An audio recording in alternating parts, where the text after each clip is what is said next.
Good morning, everyone. Welcome to the Well Live Sunday Experience, and happy Father's Day to all the dads watching. I'm Carissa. And I'm Steve, and we're going to be your host today. We're both so glad that you're joining us. And Steve, I just want to wish you a happy Father's Day. You are an amazing husband and father, and we absolutely adore you. So hope you feel celebrated today because we can't do life without you. We love you.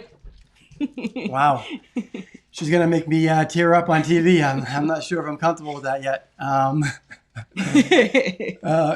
Anyways, and welcome to all the fathers that are joining us this morning. Happy Father's Day. I join you on the battle. You know what? God's with us, and He's going to bring us, and He's going to see us through this, our lives and our fatherhood. And we're excited to join you guys. So Carissa, Yes. Can you tell our viewers more about what our church is all about? Great, I sure will. We're a church in Nashua, New Hampshire that cares deeply about our city and about helping our friends and neighbors know and follow Jesus. All are welcome. Maybe you don't consider yourself a person of faith. No worries. We want you to know you already belong, even if you don't believe. A sentence we say a lot around here is no perfect people allowed. So that includes all of us. Well, speaking of the well, let's see who's joining us this morning. Yes, let's see. Good morning to the Myers. Good morning, Shingy. I see the Yoders are here. And hi, Mike Robbins, Jen Robbins. Good to see everybody. Tom. Oh, so many happy faces. I love it. Oh, totally love it. Awesome. Well, before we get into our message, let's have some fun. In honor of Father's Day, we want to hear from you. So what's the cheesiest dad joke that you've ever heard? Ooh, it should be good. Go ahead and flood the comment section right now with your absolute worst dad joke. For those who aren't sure what a dad joke is, it's usually really punny and it makes people like roll their eyes after they've heard it. So probably for me, one of the worst dad jokes I've ever heard is, what's the best way to watch a fly fishing tournament? What's the best way to watch a fly fishing tournament, Carissa? Live stream, of course. All right, that was terrible. Wow. All right, Steve. Go ahead. Right. Let's hear yours. Here's mine. Did you know that the first French fries weren't actually cooked in France? They were cooked in Greece. Oh, that's bad. I love it. Hey, that's what it's all about, right? All right. Oh, so good. So we're going to let you know how to prepare for today's experience. Grab yourself a cup of coffee, tea, sit back, and breathe. Invite a friend to join you through an online watch party. Make sure to light up the comment sections. We want to see you interacting with all of us. We would love it. We totally welcome it. So share your thoughts, emojis, anything you can do. Just throw it in the comments. We would love to hear from you during the service. Yeah, some of us need refills on our coffees. I think the last time that we did it, I was swinging my coffee cup around like this. It was pretty evident that mine was dry. Anyways, all right, well, let's see what kind of dad jokes we have got in the comments so far. I don't think you guys disappointed us. I see some good ones. So we have, what do you call a fake noodle? What? An impasta. Oh, man. Let's see. Steve Meyer says there's no such thing as a cheesy joke. Thank you for that, Steve. Wow. I agree with you. Well, one thing you can know is this. If you didn't laugh at the joke or you didn't get it, it was probably a dad joke. Most likely. Yes. So thanks for commenting, guys. Keep it coming. We're staying engaged with our family at the well on live. And Carissa, can you tell us about how our viewers can connect with the well? Totally. So the well community is here for you. Do you need help?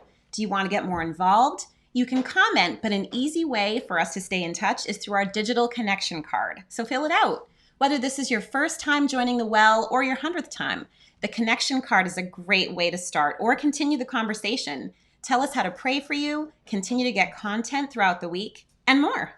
Yeah, we're not going to pop at your door and try to sell you anything. We're not like the Girl Scouts, even though I love Girl Scout cookies. Shout out Girl Scout cookies. Yeah, still come to my door, please. I'm not dissing you. Keep it coming. Yeah. Yes. We just want to let you know that it's nice to meet you. We're going to send you a $5 Hayward's gift card. I guess we're giving away two $25 Amazon gift cards as well today. So if you're here, let us know that you're here by filling out that Connect card, please. So Carissa, it's almost time for today's message. Is there anything else that our viewers need to know? Absolutely. So as we get ready to head into the message, tap the link online message notes in the comments to follow along using an app called YouVersion. Yeah, again, we read it all. So don't forget, it's okay to talk, comment, ask questions, share emojis in the comment section. Someone from the Well team will respond. So now get ready for our message with Pastor Scott. And Charity. Ooh, can't wait.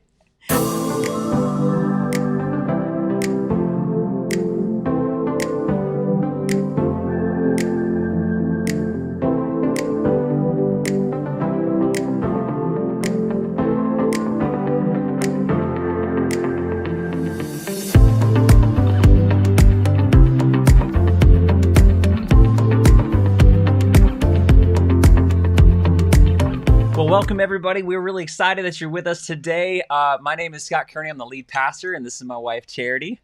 We're going to be tag teaming this today because we're going to continue through our Reset series. We're going to talk about marriage.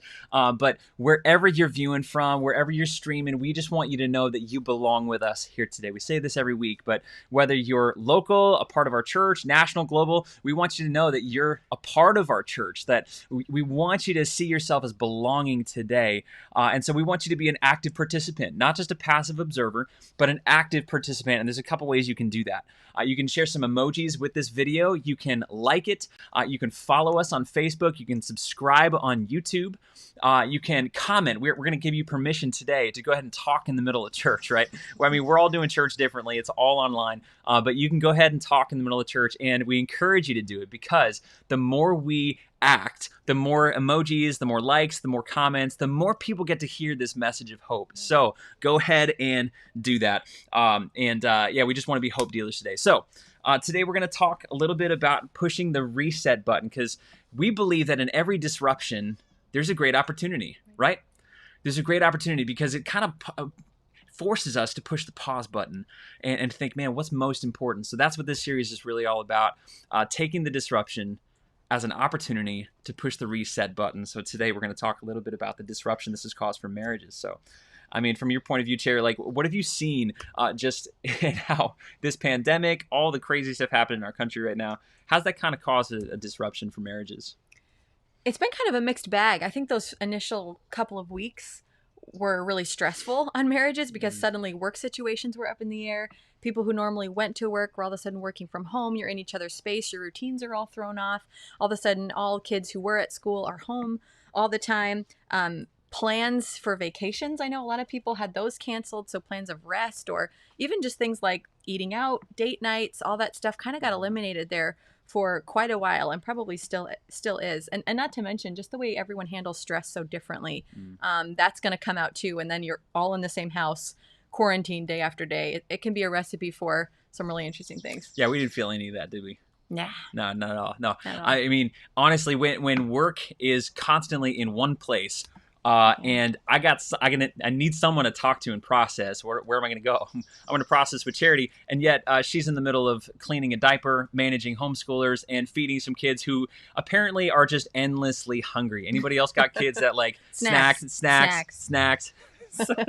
Look, I mean, in the middle of this pandemic, man, it's like a pressure cooker on marriages, and in a pressure cooker, man, it just reveals all the cracks. And glaring flaws that maybe were under the surface, but now are right to the front of the surface. And so, you know, we're seeing people respond with sharp words, getting angry with each other, short.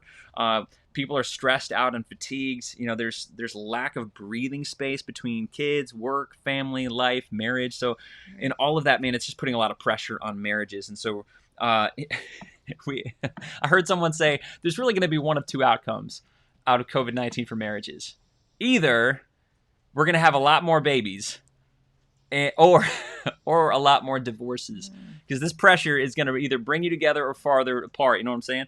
So really today is all about what are the choices that we can make? What are the frameworks in our mind that we can set to be able to help us navigate this season maybe even better than we were before, pushing that reset button on the marriage. So we're going to continue through Paul's letter to the Colossians in chapter 3. And Paul's letter to the Colossians, in a lot of ways, is a big reset button on life and faith and spirituality, helping them understand what's the most important thing. What is the most important thing? And how do you build your life on that centrality of Jesus, really? And then how does it manifest in your life? So we're going to get uber practical today. Paul's going to take us down the road of marriage. Now, just caveat for you guys. As we look at this passage, it's just 2 short verses on marriage. We're going to expand that a little bit, but it's power-packed, but it's going to sound a little bit harsh to our 21st century ears, okay? So little caveat on that. We're going to explain this a little bit because it says some stuff that we think it says some stuff that it really doesn't say. So hang in there with us. Here we go. Colossians 3, starting in verse 18. Wives, submit to your husbands as is fitting in the Lord. Husbands, love your wives and don't be harsh with them.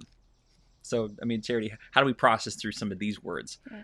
I mean, really, it's the one word I'm sure all of you would guess. It's the word submit in verse 18. Wives, submit to your husbands as is fitting in the Lord. And we don't like that in our context. And I think because of a lot of our bad experiences, when we hear the word submit, we think demeaning, suppressing, enslaving somehow, subjecting.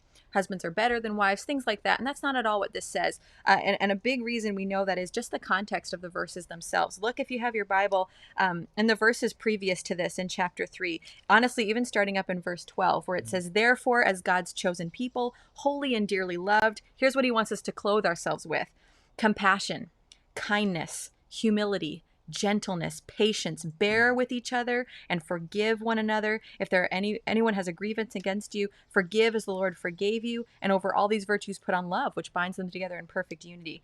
And it goes on about how we are to encourage each other and build one another up. So it wouldn't make any sense for Paul to give those kind of instructions for who we are to be, compassionate and kind and humble, and then to say, oh, by the way, wives, you are suppressed underneath your husband, and I hope it's awful. Mm-hmm. This word submit really, really needs to mean a posture of holding the other person up. And honestly, when spouses do this for each other, they're compassionate, they're kind, they're humble, we actually mutually submit to each other. But specifically for the wife, this is a way she can love her husband by lifting him up in his position of leadership in the home. It's a big deal. Yeah, so it's not something we need to be afraid of. It's an invitation really to care for the other. When Paul talks about loving your wife or submitting to your husband, this is not supposed to be, the cage that you're now in.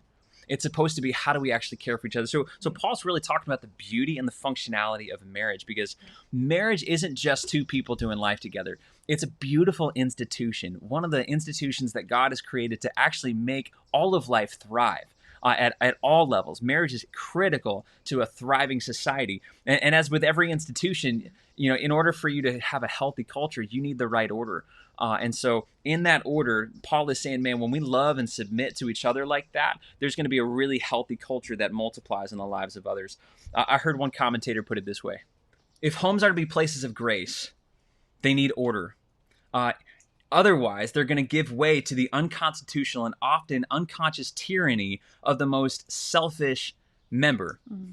And that's the reality. Like, marriages thrive when both partners are self-giving, completely selfless for the other person. Anytime we start making this about me, or about one of us, that's when it starts breaking down. And so really, here's the recipe that we're inviting people to in this.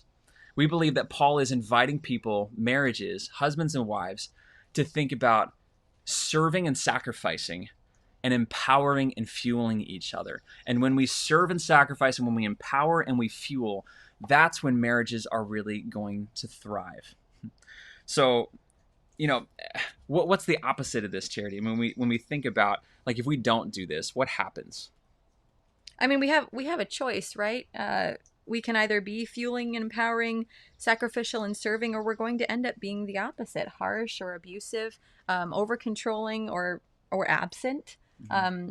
I know, at least for wives, not me personally, of course, but it's easy when, there's frustrations to get snappy, to get demeaning, to put you down, to nitpick away at the things that might drive me crazy. And that's the opposite of really most men's, I would say, their love language, right? You need to be respected. And same with you being harsh. If you're harsh or critical of me and not necessarily appreciative of the things that I'm doing every day, that can make me feel very unloved. So to make sure that we're fighting for that is a good thing. Yep.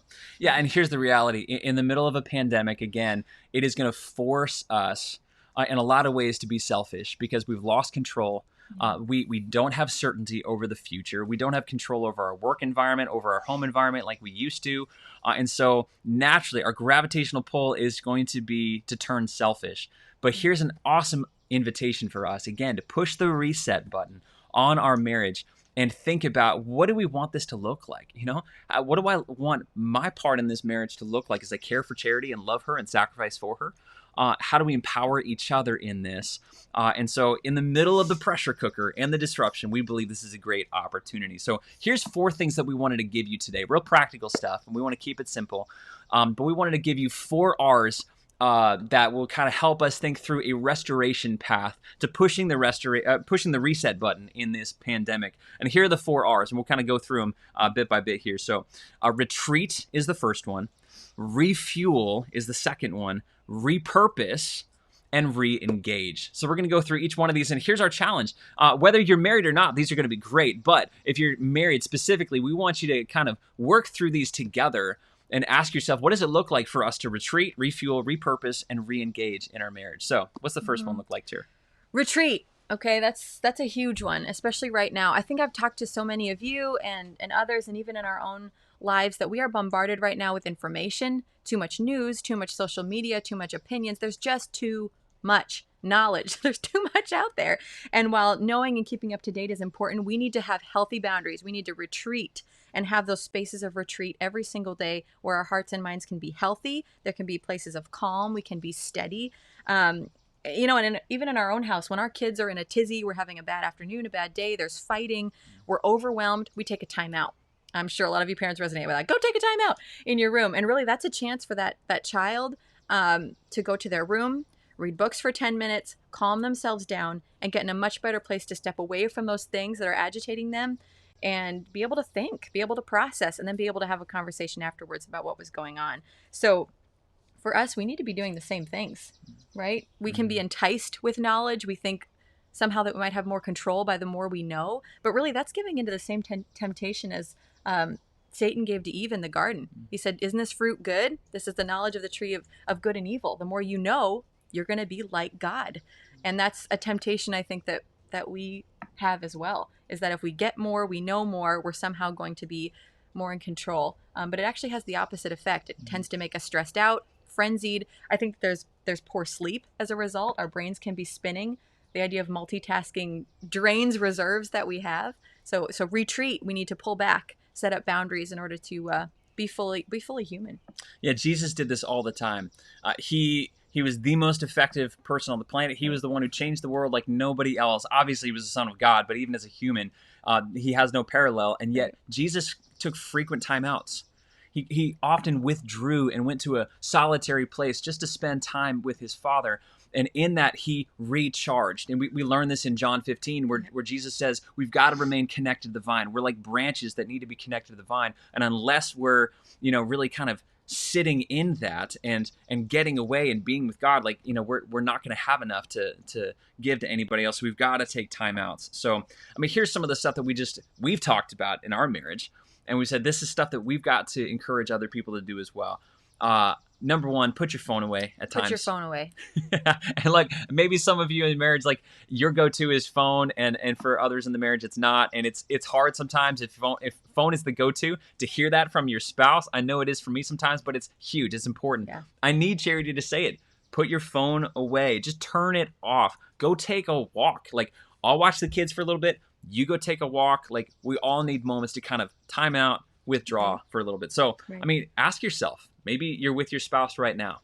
Go ahead and ask him, what would a retreat look like? Definitely. I think another big tip too would be just doing one thing at a time. doing one thing at a time. We can almost pride ourselves, I think, on multitasking. I know, at least as a mom, I'm like, I'm carrying a baby in one hip and I'm chopping up carrots for dinner and then I'm doing a load of laundry with my foot. Like, we can almost get like excited about that. Oh, and homeschooling over my shoulder. Like, so many things going on at once. It's actually, it doesn't make us efficient or loving people most of the time. And so really slowing down and focusing on one thing at a time. So good. Really makes a huge difference. You can breathe in and out.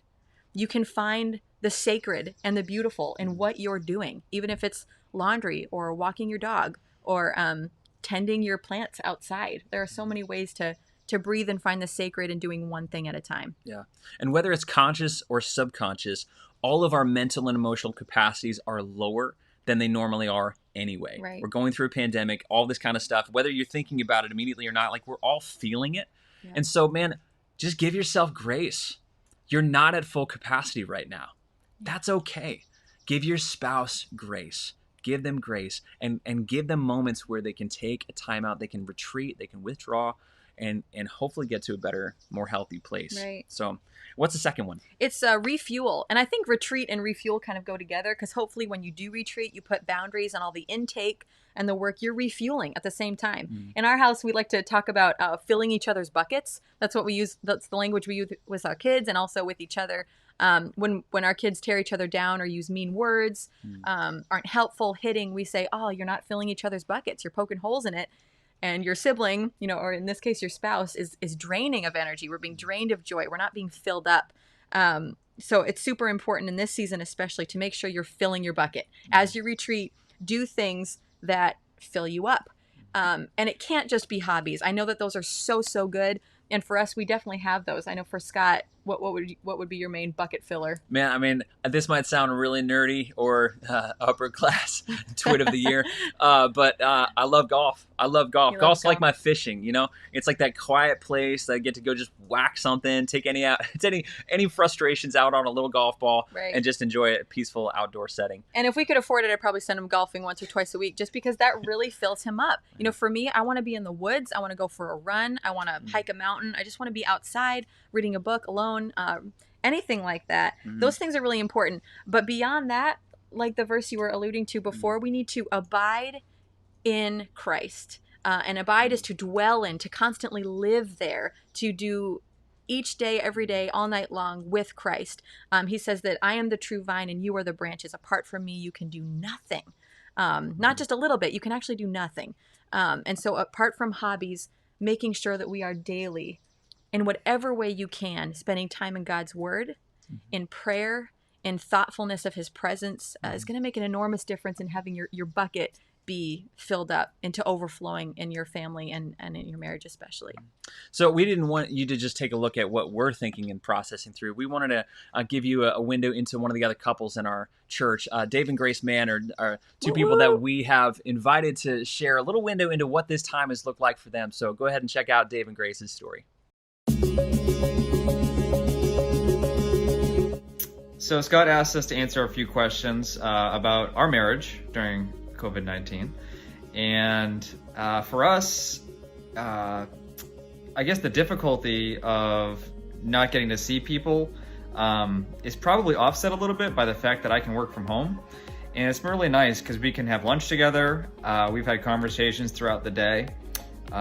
Before, when I was working, we'd occasionally text, as the day goes on, but not quite the same thing. So I think getting to have that social interaction is really nice. And it really, honestly, I'm grateful to have somebody to talk to during the day because I'd probably go nuts, even being kind of a loner. I'd probably go nuts if I didn't have anybody to talk to. So that's been really nice. And I know you probably appreciated that too with the kids. So, definitely. Yeah. We help each other refuel by, we share our prayers with each other, our prayer requests, in the morning when, doing quiet time or at night. And we've really focused on our individual hobbies and making sure that the other person always has time to do that. He watches the kids while I go out for a run or exercise, and I'll do the same when he wants to go fishing. And, making sure that, we're not pouring from an empty cup, because you can't do that. Yeah, it's been nice. I've definitely shared a lot of prayer requests that I might not have before, so that's been cool. I think after this is done, we're definitely going to prioritize getting away from our kids, because our kids are driving us up a wall.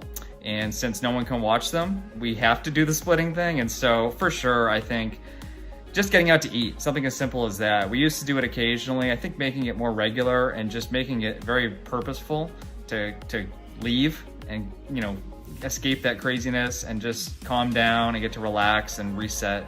And talk about those prayer requests, talk about what, where we want to be, what we want to do.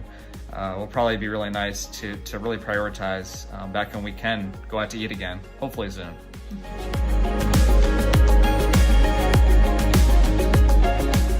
So, man, after listening to that, here's what we want you to do. When you think about refueling, think about the 4 categories of health that we need. We need physical health, we need emotional health, we need spiritual health, and mental health. And just ask your spouse in every one of those 4 categories, mental, physical, emotional, and spiritual, what does it look like for you to refill your tank? And how can I give you permission? How can I encourage you? How can I give you space to refuel? Well, here's the third one. The third one is repurpose. We've talked about retreat. We talked about refuel.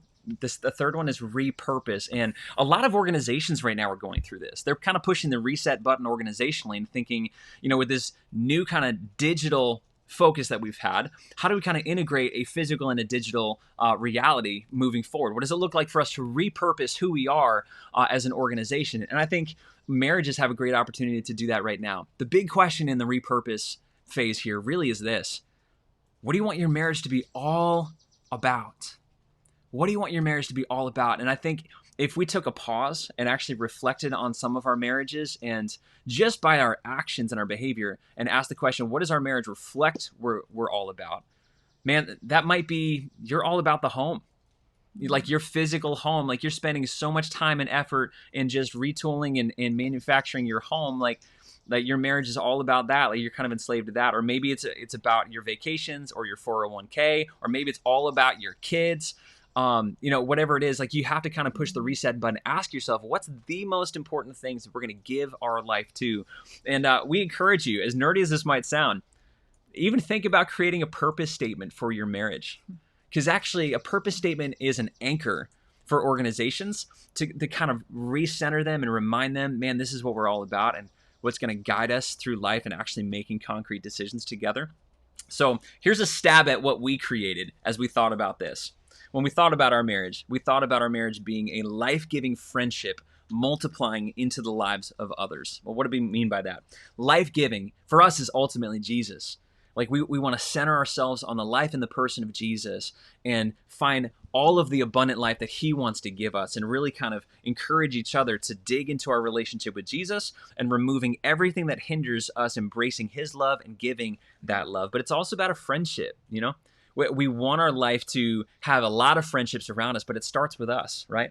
Yeah. We've got to have a friendship together and develop that and cultivate that and that love. And that involves finding things that are just fun to do together, learning how to laugh and not just be business partners in, kids and church life. Like we got to learn how to have fun together and get away and just have some good times together. But it's also multiplying. It also reaches into the lives of other people. And so we got to include other people in there, not just people that are easy, but also people that we believe God wants us to serve and come alongside. So anything you'd add to that, Charity? Definitely. No, I don't think so. I think that was right on track. And I think the purpose of the repurpose is because that will carry you through that statement of the why on earth are you married, through these crazy seasons. Because right now, kids and for us saving up for a house, that demands probably most of our day.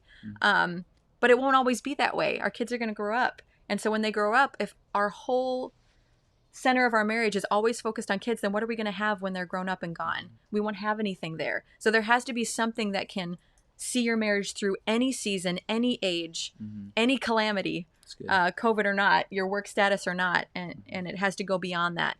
And that has to be found in a Christ-centered marriage. So out of repurpose, and again, bringing us back to what Paul was teaching us in marriages in the book of Ephesians here. Again, this is all about serving each other and sacrificing for each other, but also empowering and fueling each other to follow Jesus. And so retreating, refueling, repurposing, that is all an invitation to sacrifice for each other and to empower each other to live more of the life that God has called us to live. So the fourth R is re-engage. And here's the really awesome part. This is the fun part. This is where habits come in, right?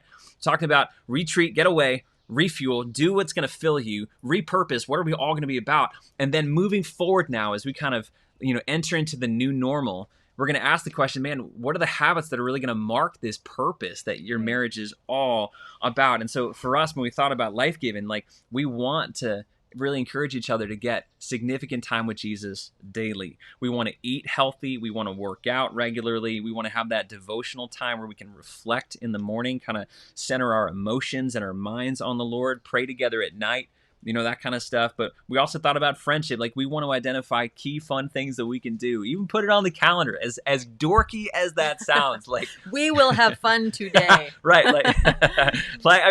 Sometimes you got to do it, right? Yeah. Life gets so busy that if we don't schedule it in, man, like, we got to laugh more and just have some fun, and invite people over. No, definitely. And I love what the man said in their testimony about what this season has done for their marriage. They changed some simple things, and some of it just happened naturally. But for them, they're sharing prayer requests with each other. Did you catch that? In the mornings over breakfast? I love that.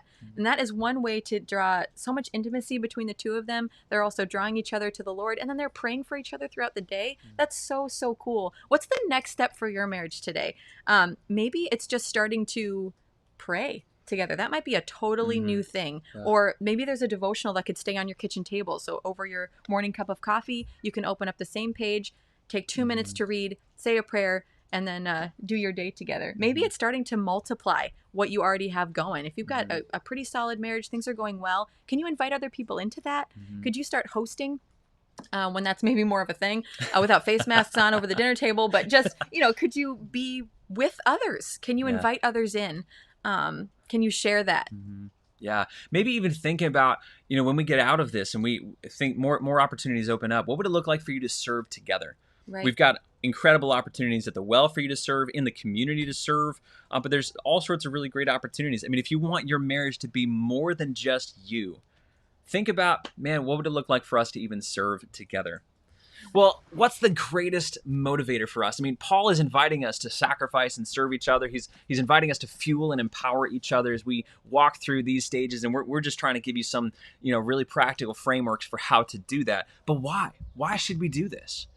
I mean, why even engage marriage at this level anyway? Well, Paul talks about this in Ephesians 5, and he says marriage really is ultimately a reflection of Jesus and what he's done for us. It's a reflection of the marriage between heaven and earth. And at the time of this recording, I'm also gearing up to actually perform a wedding ceremony up in Meredith, New Hampshire, in just 2 days. And it's going to be awesome. And I thought about it a lot. I've never done a pandemic wedding before. It's something I can now put on my resume. But it just made me reflect that in this moment, Carl and Meredith Manders, like they are bypassing all of the coronavirus stuff. And I mean, they're operating within the guidelines, but they're not going to let a pandemic stop them from the covenant of life change that they want to make together and moving forward. And I love that statement. I love that statement because in a lot of ways, Jesus did the same thing with us. He operated within a pandemic as well.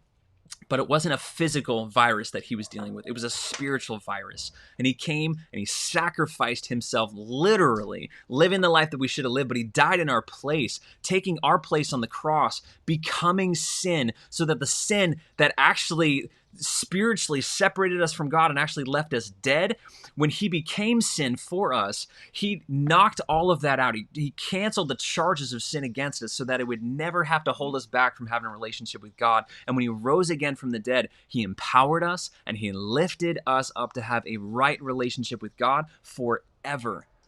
That's what it's all about. That's the gospel. And so the good news of Jesus empowers every marriage to not think about ourselves, but to act like Jesus, selflessly giving ourselves for the other person so that they could become this beautiful person that God has called them to be. And so, man, that's what we're all about. So here's what we want to do. We want to invite you to worship with us as we reflect on that gospel and the power of the gospel. We're going to sing this song, Death Was Arrested.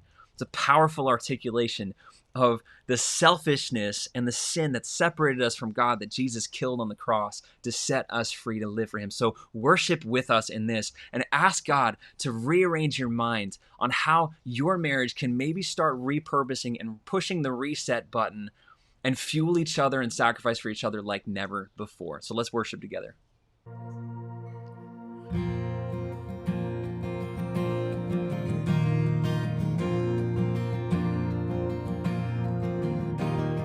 Alone in my sorrow and dead in my sin,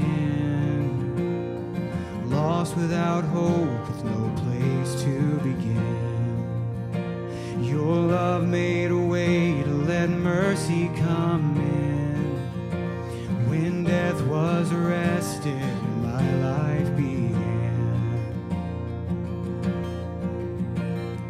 Ash was redeemed, only beauty remains. And my orphan heart was given a name. My mourning grew quiet, my feet rose to dance.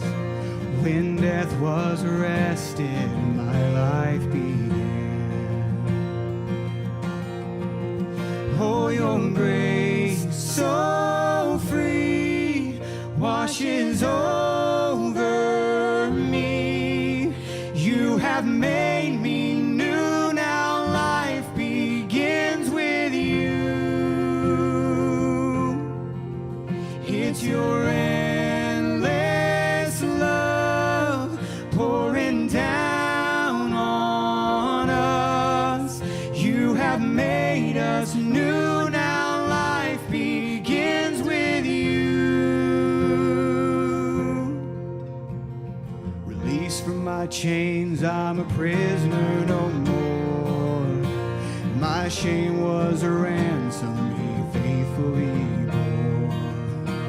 He canceled my debt and he called me his friend. When death was arrested, my life began. Oh, your grace so free washes over me. You have made me new, now life begins with you. It's your endless love pouring down on us. You have made us new, now life begins with you.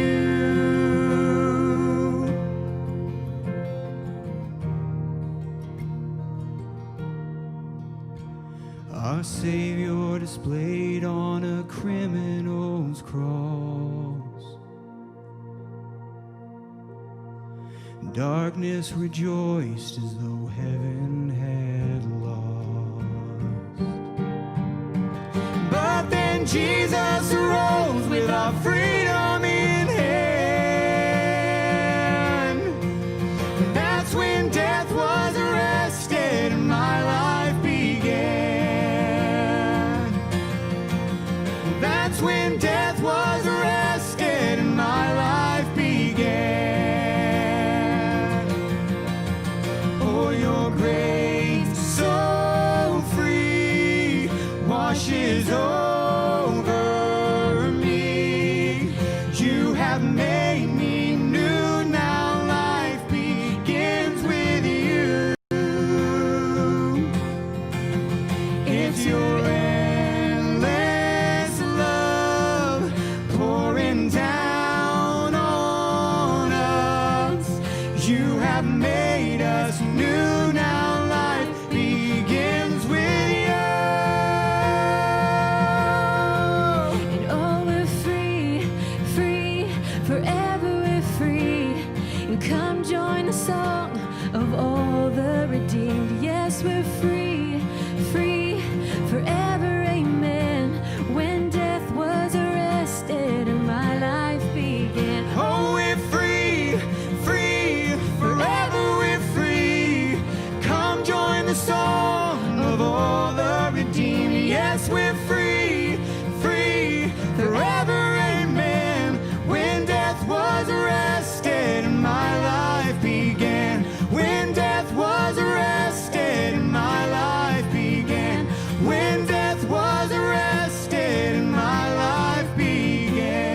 Well, maybe some of you, as you're leaning into this message and worshiping with us in the band, and maybe you're thinking in this moment, I've never had a relationship with Jesus. I don't even know what that looks like. I didn't grow up thinking that was even a possibility. How do I do that? I want a relationship with Jesus. I want his love and his fueling in my life. Well, here's our simple invitation. Throughout the Bible, it's made abundantly clear. It starts when we just confess the fact that we've blown it, that we've messed up, we've missed the mark, and just saying, God, I have failed to measure up to your standard. I need your forgiveness. I need your forgiveness. And I recognize that Jesus was not only the Son of God, but he paid for my forgiveness on the cross.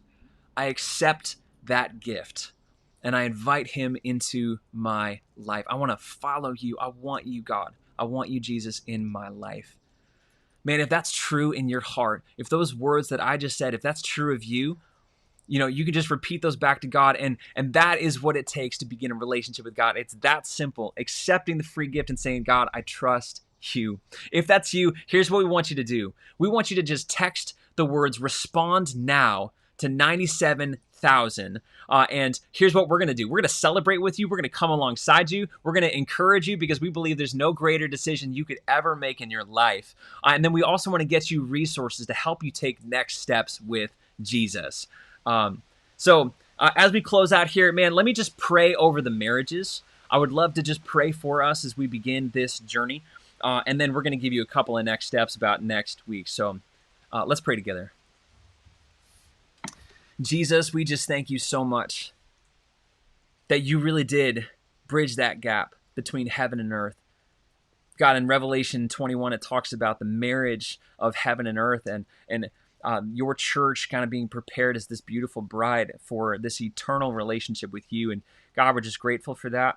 We confess, Lord, that we really are selfish, and that this pandemic, God, it can draw out the worst in us, God. But we ask for your help and your Spirit's power to help us push the reset button so that we too can sacrifice and empower each other as you did for us. So we love you. We thank you for this in Jesus' name. Amen. So what's next? Next week, yes. So we were talking about this idea of life in the pressure cooker with marriages, but in a lot of homes, kids are in that pressure cooker as well, families in general, friends that you're close with. And so we need to press the reset button on our family interactions. So next week, we're going to talk a lot about parenting, how to press the reset button in your family. So we're really looking forward to that. Awesome. Hey guys, we're really glad that you've been with us today. We're going to hand it over to our hosts who are going to give you a few next steps as you think about engaging with us as a church. But for now, thanks so much for joining us, and we'll see you next week.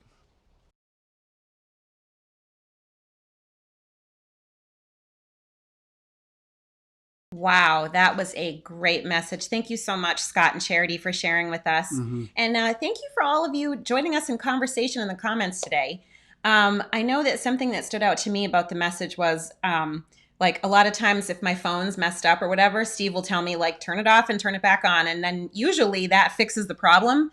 And I think that this pandemic, like Scott and Charity were saying, we all have to like kind of, our life is kind of on hold, and it's a good second chance for us to practice, unselfishness in our marriages. So awesome stuff. What about you, Steve?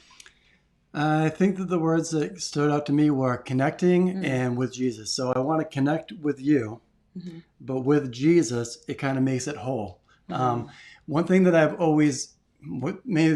learned is that Jesus is irresistible, right? And if your wife is in love with Jesus, or if your husband is in love with Jesus, then your spouse is going to love the Jesus in you. So connect with Jesus.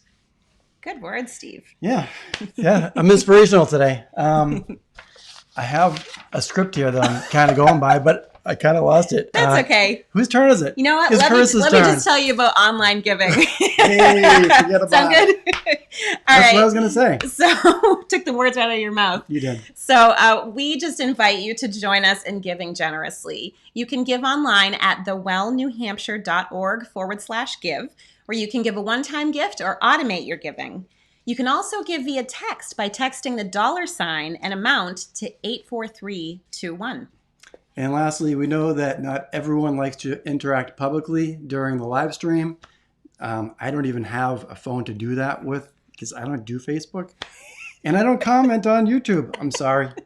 I'm bad. I'm that guy. That's okay. I'll do that. But anyways, that's just another great reason for you to fill out that digital connection card.